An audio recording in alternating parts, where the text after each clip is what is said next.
Bismillahirrahmanirrahim. Assalamualaikum warahmatullahi wabarakatuh. Saudara-saudaraku sekalian, pernahkah kita bertanya-tanya, siapakah sosok yang menjadi panutan bagi kita semua, yang imannya sekuat baja, yang kesabarannya tiada tara, dan yang cinta kasihnya begitu luas?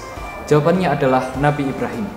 Beliau adalah seorang nabi yang hidup ribuan tahun lalu, namun kisahnya tetap relevan hingga saat ini. Sekarang, marilah kita sama-sama menyelami kisah inspiratif dari Nabi Ibrahim dan mengambil hikmah dari perjalanan hidupnya. Nabi Ibrahim lahir pada tahun 2295 sebelum Masehi di negeri yang bernama Mausul. Nabi Ibrahim lahir di zaman kerajaan Raja Namrud. Raja Namrud adalah penguasa kerajaan Babilonia. Pada suatu ketika, Raja Namrud mendapat firasat dalam mimpinya bahwa ada seorang anak laki-laki yang akan membuatnya susah dan kelak akan meruntuhkan kerajaannya. Raja Namrud segera memerintahkan bawahannya untuk membunuh setiap anak laki-laki yang ada di Babilonia. Anak yang dimaksud dalam kisah tersebut adalah Nabi Ibrahim alaihissalam. Tetapi Allah menyelamatkan ibu Ibrahim dengan tidak memperlihatkan tanda-tanda kehamilan saat ibu mengandungnya, dan sehingga ibunya dapat melahirkan dan Ibrahim bisa tumbuh besar dan selamat dari kejahatan Raja Namrud.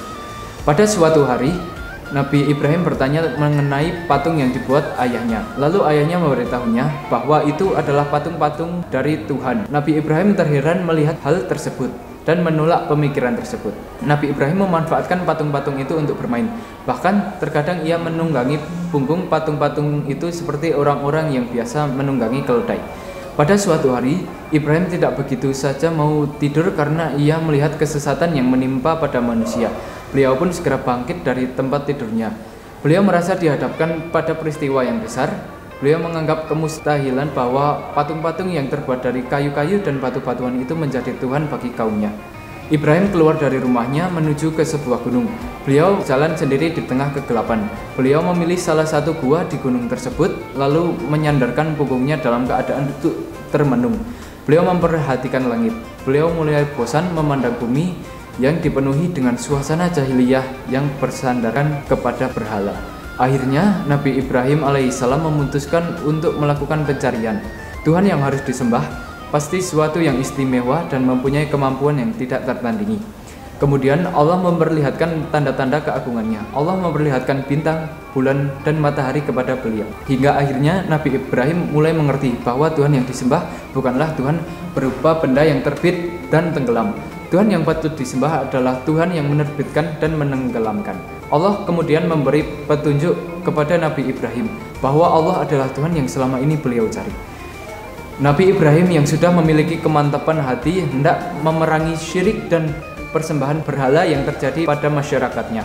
Kaumnya ingin lebih dahulu mempertebalkan iman dan keyakinannya, menenteramkan hatinya, serta membersihkan dari keraguan-keraguan yang mungkin sama sekali mengganggu pikirannya dengan memohon kepada Allah Subhanahu wa Ta'ala agar diperlihatkan kepadanya bagaimana dia menghidupkan makhluk-makhluk yang sudah mati. Kemudian Allah mengabulkan permohonan Nabi Ibrahim dan Allah memerintahkan Nabi menangkap 4 ekor burung. Kemudian Allah memerintahkan Nabi Ibrahim memperlihatkan dan meneliti bagian tubuh-tubuh burung tersebut, memotongnya menjadi berkeping-keping hingga hancur luluh, dan bercampur baur itu diletakkan di atas puncak setiap bukit dari 4 bukit yang letaknya berjauhan satu sama lain.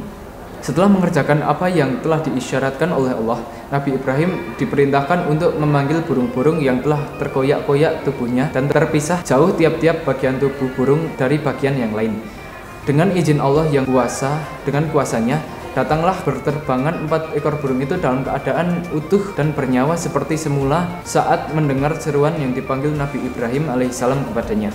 Lalu hinggaplah 4 burung yang hidup kembali itu di depannya. Dilihat dengan mata kepalanya sendiri bagaimana Allah yang berkuasa dapat menghidupkan kembali makhluknya yang sudah mati, sebagaimana dia menciptakannya dari sesuatu yang tidak. Nabi Ibrahim memiliki 2 istri, yaitu Sarah dan Siti Hajar, serta memiliki 2 putra, Ismail dan Ishak, yang keduanya pun menjadi Nabi dan Rasul Allah.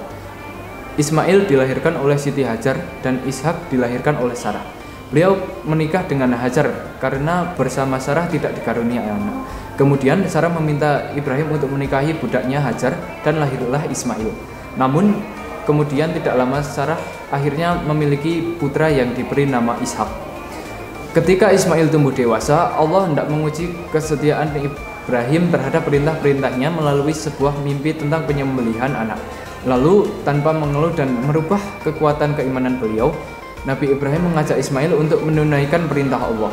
Dengan Ibrahim membaringkan putranya untuk melaksanakan perintah Allah, terlebih dahulu ia meminta tanggapan dan persetujuan. Ibrahim berkata kepada sang anak, "Wahai putraku, sesungguhnya aku melihat dalam sebuah mimpi bahwa aku menyembelihmu, maka sampaikanlah apa pendapatmu." Putranya menjawab, "Wahai ayahku, laksanakanlah apa yang diperintahkan kepadamu. Dengan perkenan Allah, kamu akan mendapatiku termasuk orang-orang yang sabar."